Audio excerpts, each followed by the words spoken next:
Sometimes the questions are tough because the season's tough. When you're 0-2, Michael Langston's here to talk about recruiting for us here on Warchant TV. When you're 0-2, it's not a whole lot of, hey, Michael, can we be a top 5 class right now? What pieces do you need to be a top 5 class?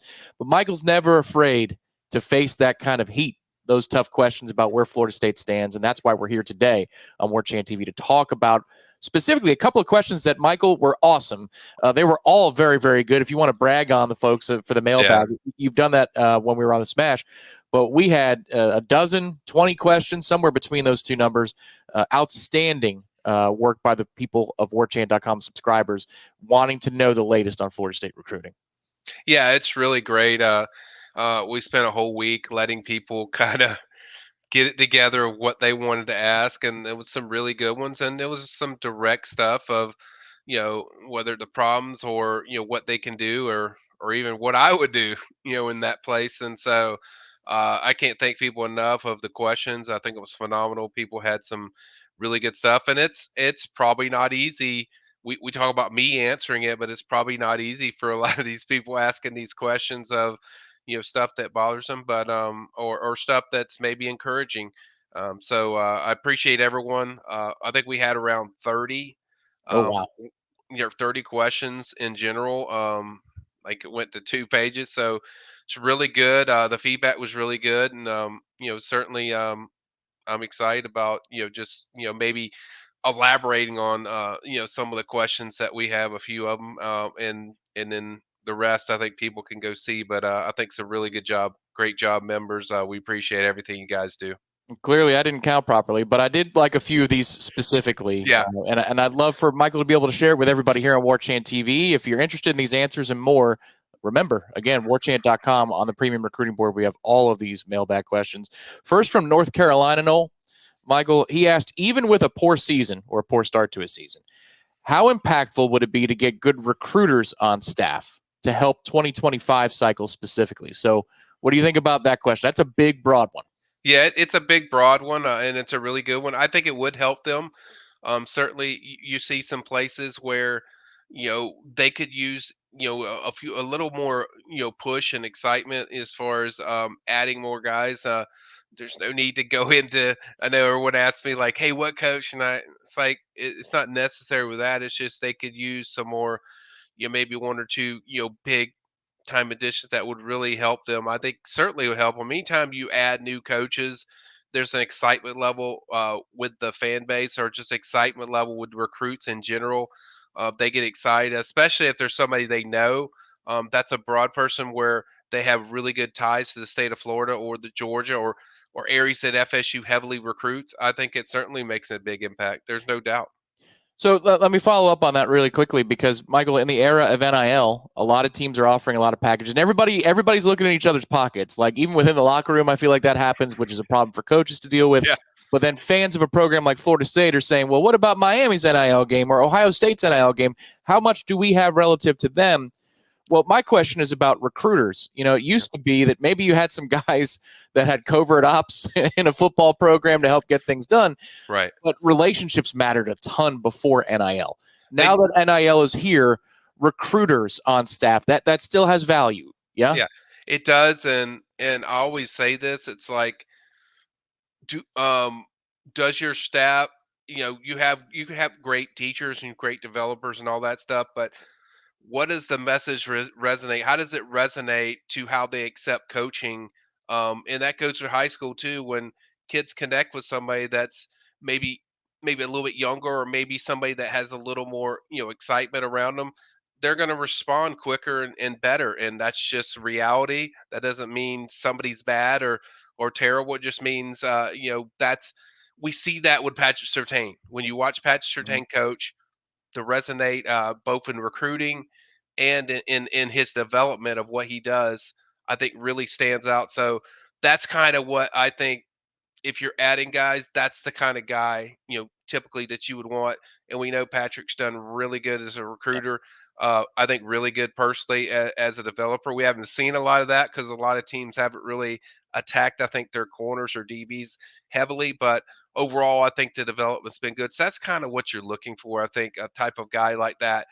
If there is some changes, I think that's the kind you want, where it's a combination of, Patrick's played at every level, college, pro, development, but also excitement, but as also how the kids respond to him, as far as, you know showing that product of what they have and Mhm. development. So I think that's kind of a key. Warrant asks, hopefully I got the name right, Okay. subscriber Warrant. Is there any hope FSU gets any more elite recruits in the 2025 cycle, or is it time to pivot and hope we kill it in the portal? I don't think you're to the point where you need to pivot. I think they're just in stationary mode right now because of the record and the product of what they've shown so far. I don't think you have to. Now, doesn't mean you don't start developing relationships and segue our list this weekend. I think there's a few guys in there that are certainly how you're regarded, but maybe not guys that FSU has pushed for. So I think you develop relationships with those guys, but then you decide you later if it's necessary that you have to push. I think Matt Nasser did a story on a defensive end that they offered that certainly has nice pedigree as far as other offers, and one that they probably liked, and maybe one that with Javion Hillison doing what he did, decommitting, I think, kind of, seeing where you stand with that and then kind of go from there. But I don't think you're to the point where you just say, forget you're not going to get any elite recruits. I think there's possibility they can, but obviously that depends on how the product does, and then I can kind of address kind of where they stand with top guys, or guys that the board, because it's hard to break down the board when you're 0-2 and two games you haven't looked really that great, when you watch it, so it's hard to decipher and say, well, they'll do this or do that. I mean, there's guys like Byron Lewis that I feel they're very heavily involved with. There's several other guys that they've been involved with that, but really we have to see the product before I can really break it down of what they are and what they're going to do, because I don't think we know yet. Like I said, it's kind of in a stationary position until we see a little more normalcy with that product. Noel Doubt wants to know, is it worth it for Florida State to continue to head to the portal for bringing quarterbacks in? What do you think? Yeah, that's a great question. Probably one of my favorites when I looked at it, because it's a really intriguing question, right? Because um, outside of Jordan Travis, who we don't really view as a transfer because he was there for like 4 years and he's a diehard Knoll. He was invested. He really wanted to go there in the first place. That's the only one that's really worked out. You look at Everett Golson, Kenzie Milton, and now the small sample of DJU. I just think for me, and it's just my perspective, I think other positions you can go at, but I think when you have a room that has like Brock Glenn, and Luke Cromhoke, and you're going to have Tramel Jones, and you already have Trevor Jackson kid, I think sometimes you don't have to swing that big. I don't see it the advantage, because the thing with the quarterback is it affects everybody. It's not like, and it's like, I know a lot of people look at it like affects everybody. It's that he doesn't play defense, but the defense, it affects them as far as just the confidence and the way they play. And in the offense, we certainly know it affects everyone, because the quarterback's the one guy that always touches the ball, and he's always involved, and he's got to get the playmakers involved. He's got to get other playmakers involved, and that's hard to do if you're bringing in a new guy that doesn't really have a relationship with a lot of these guys.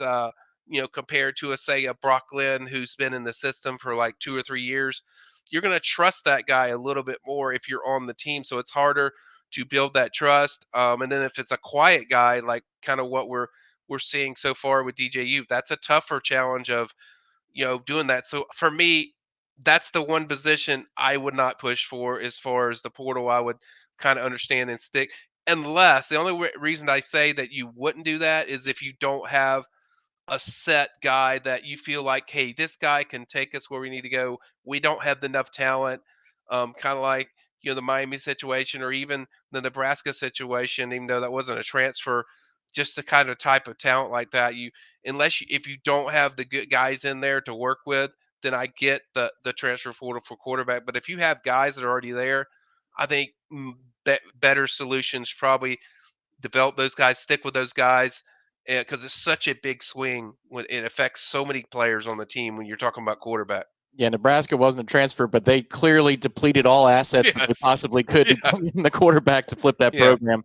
Obviously, they got their first primetime win over Colorado, no pun intended there. But it looks like the buzz is continuing for that program. So, Michael, before we wrap today, the Memphis visit weekend for Florida State, official visitors on campus or visitors in general making their way to Tallahassee, is not nothing. The full list is available on the premium recruiting board at warchant.com. Subscribe to warchant.com. You're going to get all this information from top to bottom. But just want to get your closing thoughts on an overview of what to expect this weekend and maybe some of the big wigs that are on campus. Yeah, I'll say this: if the guys that show up for what is expected, based on what I'm hearing of guys that expect, now we're going to confirm all these for ourselves to make sure that and see if the prospect will convert. But they get what we have on that list. I think that's you should be pretty excited based on where the first two games have looked. So I think it's a big deal. I think you have Malik Clark on there, 4-star wide receiver that's committed to FSU. Peyton Joseph, another 4-star that's committed to FSU, offensive lineman, to be there. And then you have a few targets. I think the big one, TJ Alford, 4-star linebacker. He's officially visiting FSU. He might already be at FSU because I think he had a game last night. So I think he should be here, either here now or will be soon. So I think those are some of the few that certainly jump out to you. And then I guess the biggest surprise when I saw as far as finding out expected, was Duke Johnson, a 4-star DB, is committed to Alabama. He is expected to be there, but he's always had high interest in FSU. So pretty good group of guys, and there's some more in there that I didn't even include. I'm just throwing a few out there, but definitely a really good list. If those guys show up, certainly have a chance to make a really strong impression. Hopefully, for their sake, the first win, to kind of get some buzz created. But certainly, with that list and or expected guys are coming, that still tells you there's a lot of people that still believe in Mike fixing it and shifting this and getting us into a good direction as far as what the FSU football that most are used to. So I think there's still people that, and most recruits all believe in that Mike can do this, and I think a lot of that's because of he's done this before. He's fixed it before where he had the takeover apart where things weren't good. But I think the big difference with that on this team is just there's a lot more talent that he has to work with, and you just have to find the right combinations that work. Find a way to win. It impacts everything. It impacts Michael's job, and it impacts the team side job for the stuff that we have coming up this weekend on Warchant TV. Find a way to not be 0-3. That's a simple thing to ask, right? Florida State will have all the coverage for you on warchant.com, head to toe. Premium recruiting board. Michael has all of it. And if you missed out on this mailbag and you're a subscriber to warchant.com, be on the lookout. This isn't the last one of the season, everybody. And if you're interested in becoming a subscriber to warchant.com, remember, you heard 3 questions today, upwards of 30 on the PRB. So much more content available on our website. We hope you can support us over there. If you are a happenstance and happen buyer here for the channel, give us the thumbs up underneath the video. Subscribe to the channel. It's absolutely free. For Michael, I'm Tom. We'll talk to you next time on Warchant TV, and be on the lookout for more recruiting news this weekend.